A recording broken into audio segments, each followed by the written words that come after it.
everyone, welcome to Topper Brains. Today we will discuss the question answers of Through the Looking Glass chapter 7. And the first question is, what surprised Alice in the garden?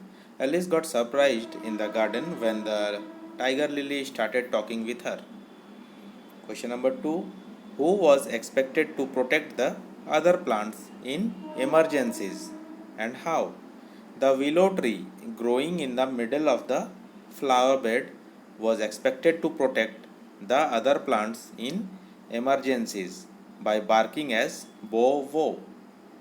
Question number 3, how was the ground in the garden of live flowers different from other gardens? How did it enable the flower to talk?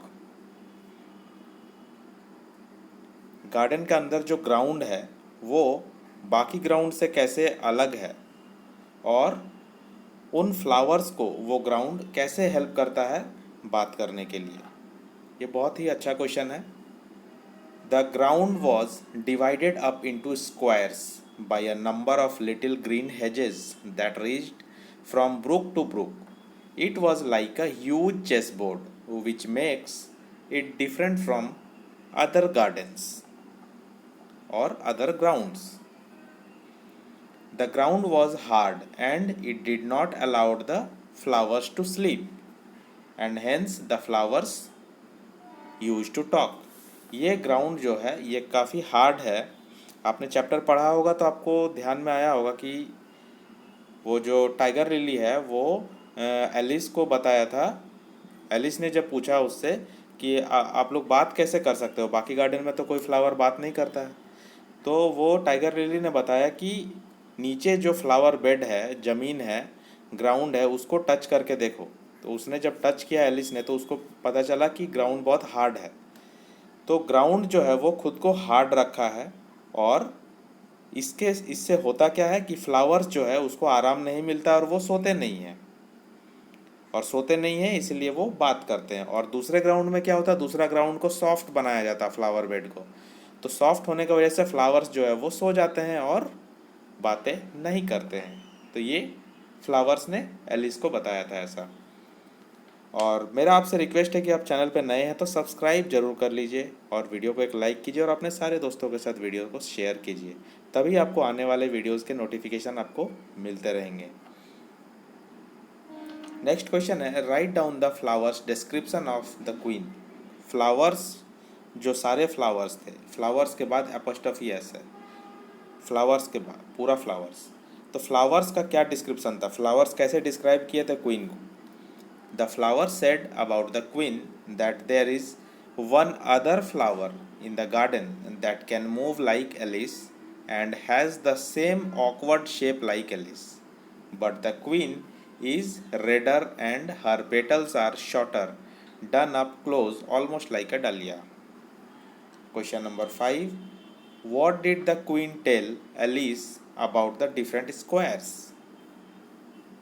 The queen told Alice that she can become the white queen's pawn in second square and become queen in the eighth square. Second square और eighth square का यहाँ पे हो गया। उसके बाद she can go to third square quickly by railway and reach fourth square easily that belongs to Tweedledum and Tweedledee. Third और fourth का भी बता दिया, थर्ड फोर्थ स्क्वायर का.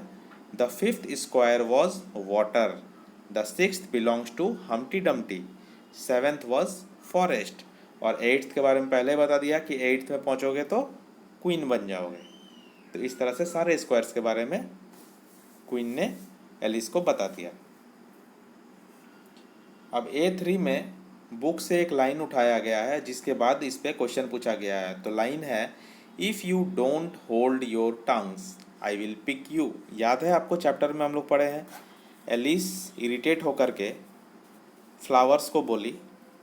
कौन से फ्लावर्स को बोली? डेजीज़ को. डेजीज़ बहुत बोल रही थी, बहुत बकवास कर रहे थे.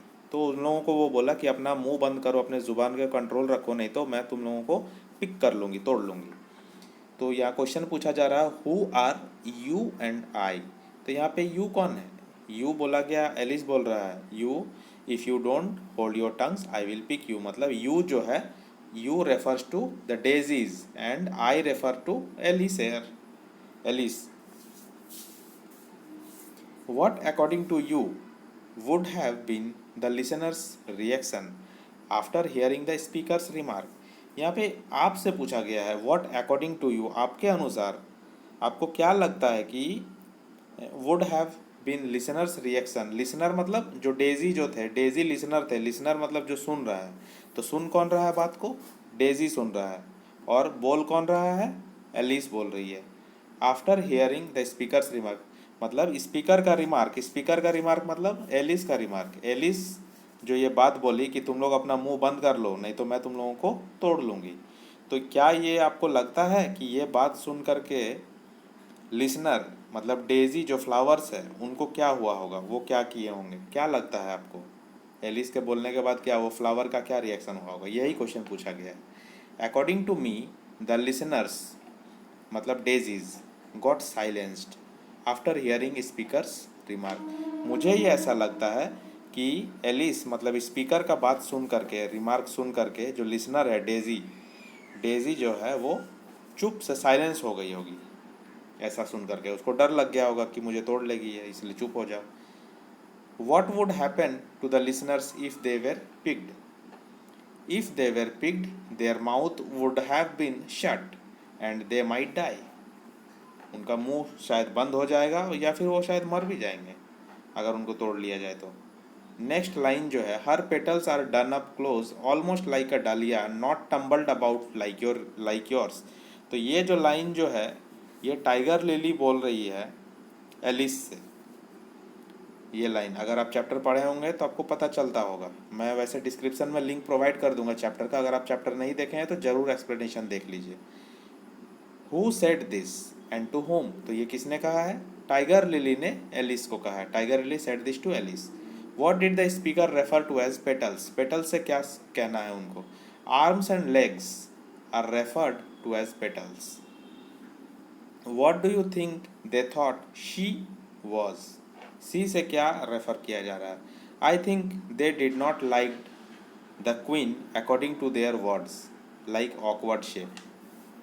तो वो लोग शी को क्यों नहीं लाइक करते? What do you think they thought she was, मतलब यहाँ शी से जिसको डिनोट किया गया, शी से किसको डिनोट किया गया? क्वीन को डिनोट किया गया है. तो क्या आपको लगता है कि क्वीन को वो लोग क्या सोचते हैं क्वीन के बारे में? तो मुझे ऐसा लगता है कि क्वीन को वो लोग पसंद नहीं करते हैं. दे did not like the queen. इसीलिए तो वो जो टाइगर लिली है वो बोल रही थी कि उसका शेप ऑकवर्ड है जैसा तुम्हारा एलिस का है. तो वैसा बोलने का मतलब ये पता चल रहा है कि वो लोग क्वीन को पसंद नहीं करते हैं फ्लावर्स लोग. उसके बाद थिंक एंड आंसर का आंसर मैंने डायरेक्टली लिखा है, क्वेश्चन आप बुक से देख लीजिए please. Yes, according to me flowers and plants have feelings and can sense things because we see the flower blooming when it gets food, means water, sunlight, air, but when it does not get food and the sunlight it dies. तो यहाँ पे मुझसे पूछा गया, मेरा राय पूछा गया, तो अकॉर्डिंग टू मी इसीलिए मैंने स्टार्टिंग में लिखा है कि मेरे हिसाब से मुझे लगता है कि फ्लावर्स और प्लांट्स में फीलिंग्स होता है, वो लोग सेंस कर सकते हैं.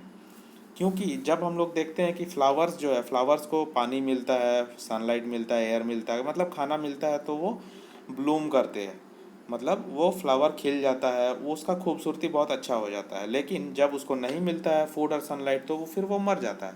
तो मेरे हिसाब से मुझे तो लगता है कि उनके अंदर फीलिंग्स और सेंस है. लेकिन but according to science plants have no brain और सेंट्रल नर्वस सिस्टम. प्लांट्स के पास ब्रेन और सेंट्रल नर्वस सिस्टम है ही नहीं, which means they can not feel anything, जिसका मतलब है कुछ फील नहीं करते हैं वो लोग. ये साइंस का कहना है और मेरा कहना ये है कि वो लोग फील करते होंगे. ठीक है, तो आपको जैसा लिखना है आप वैसा लिख सकते हैं, क्योंकि ये थिंक एंड आंसर है, वो आप अपने अकॉर्डिंग लिख सकते हैं. आपको लगता है तो लिखिए, आपको नहीं लगता है तो आप डायरेक्टली लिखिए I don't think that they have feelings. ठीक है, उसके बाद वैल्यूएट क्वेश्चन का डायरेक्टली मैंने आंसर लिखा है.